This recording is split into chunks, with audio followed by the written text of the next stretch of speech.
Uy,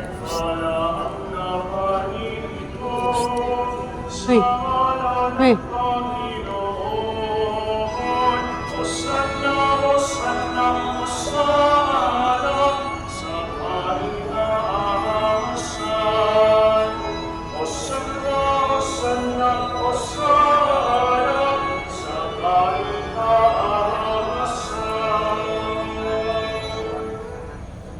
Namin banal.